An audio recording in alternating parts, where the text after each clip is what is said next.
Hello everyone and welcome to another Christmas card video. Today I have for you a quick and simple card. Well, simple as long as you have a die cutting machine. This card design I used on my last Christmas cards that I gave to my friends and family. But last year I didn't make any Christmas card videos, so that's why the card is in this year's series. I was inspired by this card I found on Pinterest. I think the person did here a messy watercolor background, but I decided to do the distress ink or watercolor smooshing technique. So let's jump into it. As always, I'm starting with the supplies. The product list you will find in the description below this video, as well as over on my blog, where I also included the links to the products. I have here a few pre-die cut snowflakes. These are leftovers from my last year's cards. I'm really happy I had them because I don't have a die cutting machine at the moment. The die set I used is from W+9. It contains 3 snowflakes in 3 different sizes. I used the biggest and the smallest snowflake. And for the smallest snowflake, I used a glitter cardstock in silver and gold, and I glued them on top of each other. Then I have a few distress inks. I picked colors in 2 different shades. I also have here a piece of acetate. This is for the smooshing technique. And for the cardstock, I picked a watercolor cardstock from Canson, cold pressed 300 GSM. The smooshing technique is very simple. You will need the acetate and something with a smooth surface to squish the inks. I'm using here a laminated cardstock, but this is optional. If you don't have that, you can squeeze the inks directly onto the acetate. I squeezed the inks onto the laminated cardstock, and using my brush, I added water, just enough to make the ink more fluid. By the way, I tried using a spray bottle to add the water, which resulted in a big mess. I saw others using a spray bottle, but I would not recommend doing that. Using a brush is way simpler. Then I took the acetate and I dipped it in the ink to pick up the color, and I brought it over to the project and I smooshed it down onto the watercolor cardstock.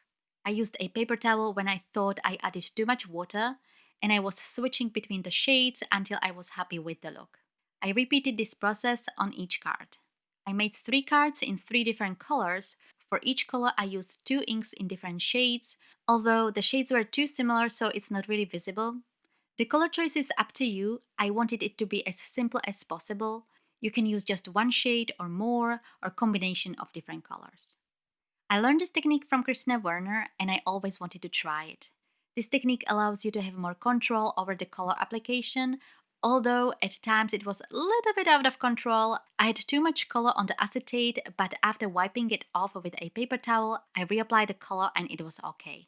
What I really like about the smooshing technique is that you are technically doing the wet on dry watercolor technique, and if you were using a brush, you would not be able to achieve this kind of a look because it needs to be organic, it needs to be random.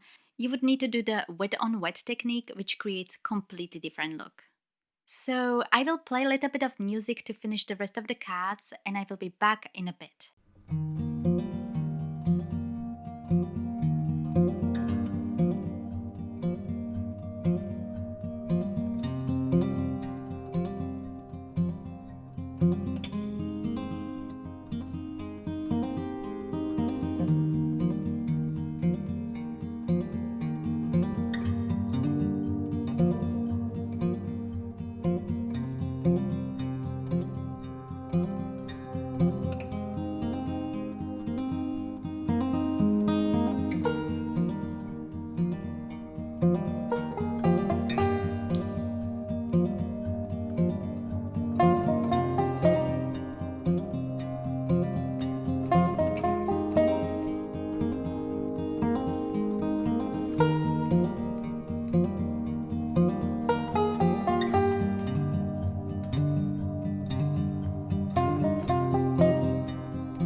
After I was done, I let the pieces to dry. You can also add some splatter, but I thought it's not really needed here. For the sentiment, I'm using a stamp from a very old stamp set by Clearly Besotted. It's the same stamp set I used on my first Christmas card in this series. But on the card I made last year, I used a different stamp, which sadly is a part of another stamp set that I left in Germany. If you don't know, I moved to Sweden and I did not take all of my crafty things with me. I made a video about it. If you want to watch it, I will leave it in the card in the top right corner and in the description below. So I had to use a different stamp, which I think fits a little bit better because it's bigger and there is less white space.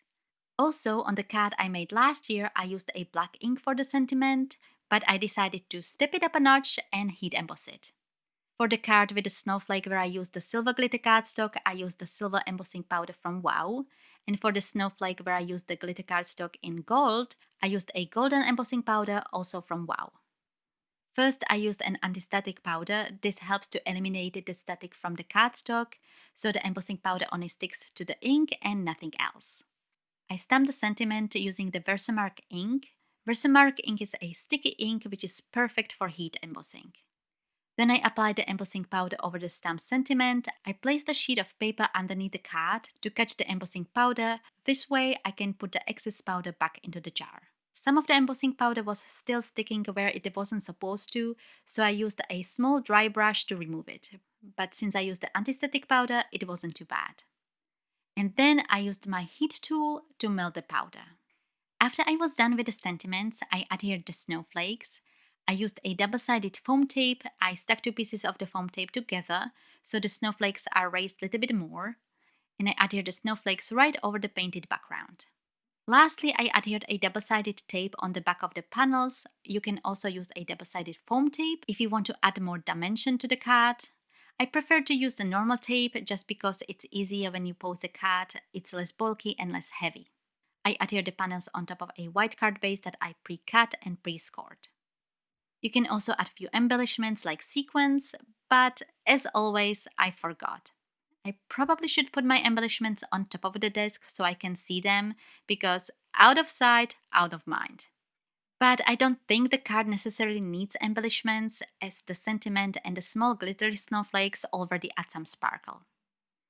So the cards are finished. I really like how the background turned out. I hope you try something similar yourself. There are so many color options. Also, make sure you come back for the next videos because my next few cards are going to be cards that are part of my new series where you don't need any stamps or dies. They're going to be very simple, total beginner cards because that's me. Therefore, make sure you are subscribed to my channel, and if you like this video, I would really appreciate if you gave it thumbs up. And don't forget to follow me on Instagram. For more inspiration, you can check out my 2 holiday card playlists from previous years. They should be showing on your screens now, and if not, I will link them in the description below. Thank you all so much for watching, happy crafting, and I will see you in my next video.